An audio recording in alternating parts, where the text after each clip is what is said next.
जैसे रावण के समय में लोग ऋषि मुनियों को धमकी देते थे, उसी प्रकार की स्थिति इनके द्वारा पैदा करने का प्रयास हो रहा है। सनातन धर्म है, इस प्रकार के गिदड़ी भभकियों में डरने वाला नहीं है, इसका मुंहतोड़ जवाब देगा। इसके लिए बंगाल की ममता बनर्जी की टीएमसी की सरकार को ओबीसी समुदाय से माफ़ी मांगनी चाहिए। टीएमसी और इंडी गठबंधन, कांग्रेस समेत इंडी गठबंधन के सभी दलों के मुंह पर एक जोरदार तमाचा है। रामकृष्ण मिशन या भारत सेवाश्रम संघ, ये दोनों भारत की प्रतिष्ठित धार्मिक और आध्यात्मिक संस्था है।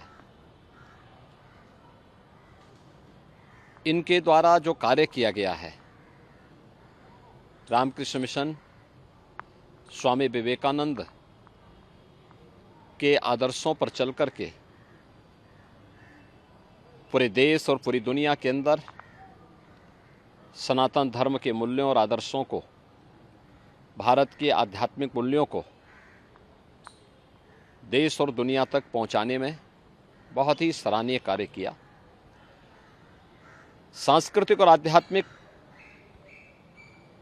मूल्यों की स्थापना के साथ साथ सेवा के क्षेत्र में भी रामकृष्ण मिशन का बहुत सराहनीय योगदान है। ऐसे ही भारत सेवाश्रम संघ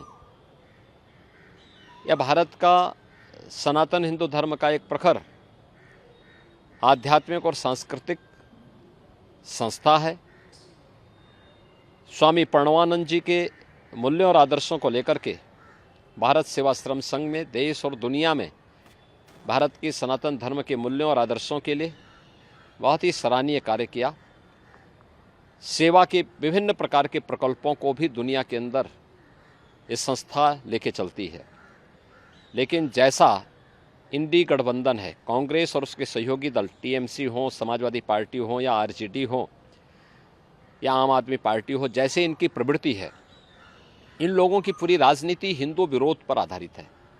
सनातन धर्म का विरोध करना, भारत के मूल्यों और आदर्शों का विरोध करना, तो स्वाभाविक रूप से जो इनकी नींव है उसके अनुरूप ही ये कार्रवाई और ये कदम और इस प्रकार के बयान टीएमसी जैसे राजनीतिक दल ले रहे हैं। ये इनकी हार की बौखलाहट को प्रदर्शित करता है। और मुझे लगता है जिस स्वामी विवेकानंद जी ने कभी कहा था, गर्व से कहो हम हिंदू हैं, जिस रामकृष्ण मिशन ने आध्यात्मिक और सांस्कृतिक जागरण के बृहद अभियान के साथ ही देश के अंदर बहुत अच्छे सेवा के प्रकल्पों को आगे बढ़ाया, या भारत सेवाश्रम संघ ने अपने आध्यात्मिक और सांस्कृतिक अभियान के साथ ही सेवा के जिन प्रकल्पों को आगे बढ़ाया है, करोड़ों भारतीय उनसे जुड़े हुए हैं। और मुझे लगता है कि कांग्रेस और इंडी गठबंधन को, टीएमसी जैसे दलों को ये लोग मुंहतोड़ जवाब देंगे। उनके श्रद्धालुजन, उनके भक्तगण, उनके अनुयायीगण इनको मुंहतोड़ जवाब देंगे। ये तो एकदम जैसे रावण के समय में लोग ऋषि मुनियों को धमकी देते थे, उसी प्रकार की स्थिति इनके द्वारा पैदा करने का प्रयास हो रहा है। लेकिन ये सनातन धर्म है, इस प्रकार के गिदड़ी भभकियों में डरने वाला नहीं है, इसका मुंहतोड़ जवाब देगा। एक तरफ धार्मिक और हिंदुओं की धार्मिक और आध्यात्मिक संस्थाओं को धमकी दे रहे हैं, और दूसरी तरफ पिछड़ी जाति के लोगों के अधिकारों को जबरन बंदर बांट करने का काम टीएमसी सरकार ने वेस्ट बंगाल के अंदर सन 2010 में 118 मुस्लिम जातियों को ओबीसी में शामिल करके ओबीसी के आरक्षण पर एक प्रकार की सेंधमारी की थी।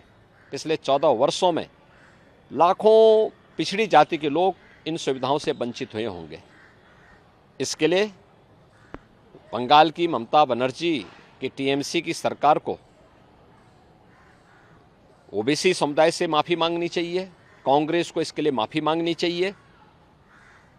जिन युवाओं के और जिन नागरिकों के अधिकार इन्होंने लेकर के जबरन या कृत्य किया है, वह किसी भी स्थिति में वह स्वीकार्य योग्य नहीं है। दूसरा, यह बाबा साहब भीमराव अंबेडकर की भावना के विपरीत है। वे भारत के संविधान के शिल्पी हैं और बाबा साहब भीमराव अंबेडकर ने कहा था कि धर्म के आधार पर आरक्षण नहीं हो सकता। ये धर्म के आधार पर आरक्षण देकर के पुनः भारत के विभाजन की आधारशिला तय करने की एक षड्यंत्र का हिस्सा है। माननीय उच्च न्यायालय कोलकाता ने जो निर्णय लिया है अत्यंत सराहनीय है, अभिनंदनीय है। टीएमसी और इंडी गठबंधन, कांग्रेस समेत इंडी गठबंधन के सभी दलों के मुंह पर एक जोरदार तमाचा है। महाराज जी, क्या लगता है कि पश्चिम बंगाल की सरकार सनातन आस्था के प्रति संवेदनशील नहीं है, जानबूझ के रवैया अपना रही? क्योंकि अभी एक हफ्ते पहले वहाँ पे जलपाईगुड़ी में रामकृष्ण मिशन के आश्रम पे हमला हुआ, इसके पहले रामनवमी देखिए ये कांग्रेस या उनके सहयोगी जो भी दल हैं, उत्तर प्रदेश में समाजवादी पार्टी, बिहार में आरजेडी, बंगाल में टीएमसी या अन्य जितने भी ऐसे दल हैं, इनकी पूरी राजनीति हिंदू विरोध पर आधारित है। इनके लिए देश की तुलना में सत्ता महत्वपूर्ण है। देश की कीमत पर ये सत्ता चाहते हैं और मुझे लगता है कोई भारतीय इसको स्वीकार नहीं करेगा।